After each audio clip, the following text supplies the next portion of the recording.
When I decided to go to law school 2 years ago, I did not realize I would be in a minority. I'm not talking about being Jewish. I knew I'd be in a minority there. I'm not talking about being one of the few over 40 in a class with a median age of 25. I knew that came with the territory. And I was pretty sure I'd be the only rabbi in the class. The minority I hadn't thought about joining was men. The University of Houston Law Center is just under 57% women and just over 43% men. This tracks with a national and international trend in higher education. In the last 50 years, as women began entering higher education in greater numbers, the gender gap not only closed, but in many contexts reversed. Women earn now 3/5 of all bachelor's and master's degrees, and they are a majority of medical and law students. Their numbers are growing in STEM fields and business schools. This is a feminist success story. Investing in girls' education and women's empowerment has yielded a generational shift in women's progress. Though, of course, education is only part of the story, the Me Too movement revealed and began to address harassment and discrimination in the workplace, and no one would suggest that that work is done. There's still a gender pay gap, with women making less than men to the tune of 82 cents to the dollar. During the COVID pandemic, more women left the labor market than men, in part because women still take on a disproportionate share of childcare responsibilities, made worse by the persistent lack of affordable childcare services. And women still face inequities in business. Although they outnumber and outperform men in school, they're still underrepresented in the boardroom and the executive suite. At the same time, by many measures, men are struggling. In his book of last year, called Of Boys and Men, Why the Modern Male is Struggling, Why It Matters, and What to Do About It, the Brookings Institute fellow Richard Reeves shares statistics and stories about the challenges boys and men are facing. Although it's good news that the gender pay gap has narrowed, some of the reasons are bad news for men. Adjusted for inflation, men's real wages have not grown in 50 years, and in some contexts, they've actually gone down. The number of men leaving the workforce is steadily increasing, partly because globalization and automation have hit traditionally male blue-collar jobs the hardest. In men's health, more bad news. During the first 18 months of the COVID pandemic, for every 100 middle-aged women who died of COVID, 184 middle-aged men died, nearly double. And when it comes to deaths of despair, which is a collective term encompassing suicides and drug overdoses, almost 3/4 of them are men. All these numbers are worse for poor men and men of color. 5 years ago, the writer and actor Michael Ian Black worried about a link between boys and violent crime. Writing after the Marjorie Stoneman Douglas high school shooting in Florida that killed 17 people, he wondered why it was so often boys pulling the trigger. He suggested that troubled boys have no outlet for processing their issues or sharing their struggles. Sensitivity to emotions and asking for help are still considered emasculating in much of our culture. I know a little something about what he means. As a boy growing up in the 1980s and 90s, I wasn't what you would call a guy's guy. After a decent career in Little League baseball, I shifted in middle school from sports to music. Piano and choir took up much of my after-school time. Although I did not, thankfully, experience any memorable bullying, the hierarchy of football jocks over choir nerds was a felt reality. The movie High School Musical was a little after my time, but it captured the feeling.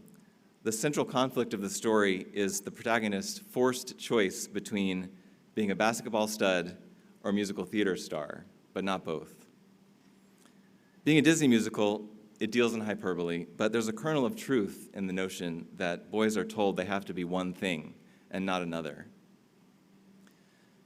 Boys and men are under pressure from structural forces, and many are struggling to cope, not knowing what it means to be a man or even how to be themselves. The Torah portion this week is a story of men struggling under pressure. In Ki Tisa in the book of Exodus, we find Moses and Aaron confronting challenges they don't seem fully equipped to face. Moses leaves the people for 40 days and nights to commune with God on the mountaintop. There he receives the stone tablets inscribed by the very hand of God. Why it took 40 days, maybe a supply chain issue, we aren't told. Neither were the Israelites, and they can't cope with the absence of their leader for that long. So they gather against Aaron and demand a god. They say they need a leader to replace Moses and go before them. And what does Aaron do? Does he stand on principle and call the people to keep the faith that Moses will return? No. He gives in right away.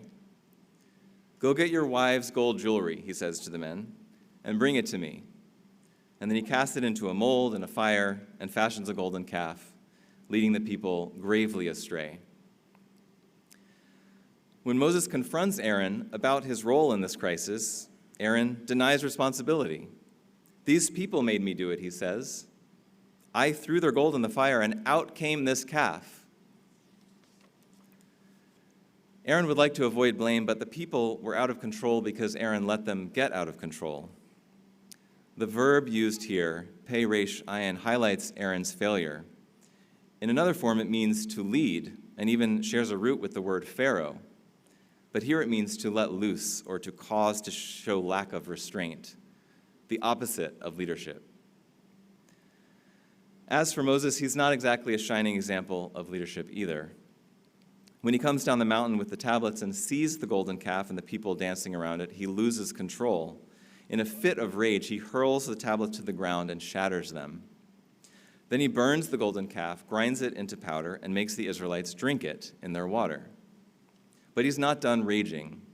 Next, he rallies the Levites to his cause, commanding them to race through the Israelite camp, slaying their siblings, their neighbors, and their kin. This is Moses' plan to get the people under control, a killing spree. Although he claims God commanded it, no such command appears in the text.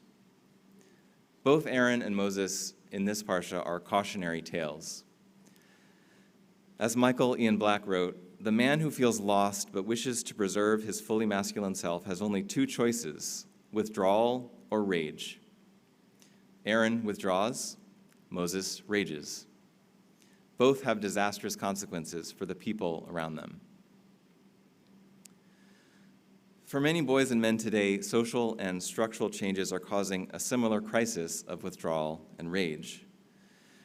Richard Reeves, again, proposes three solutions.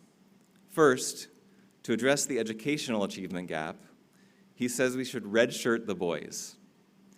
What he means by this is we should hold back boys, all boys, a full year relative to girls, to give their slower developing prefrontal cortexes time to catch up.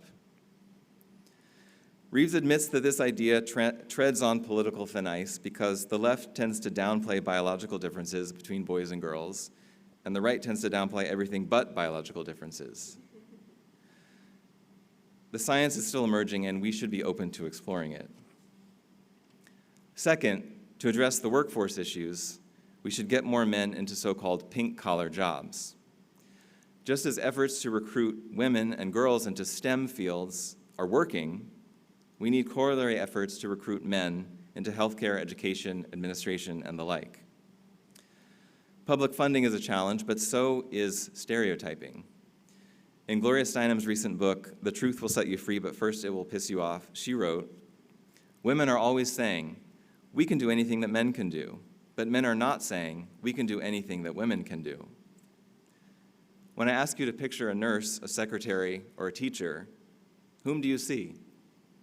For some of us, those notions will need to change. Third proposal is equalize childcare. Expand family leave for all parents, paid family leave. Encourage and enable fathers to take on a symmetrical role in raising kids. Employers will have to be more accommodating, and fathers will have to be more proactive.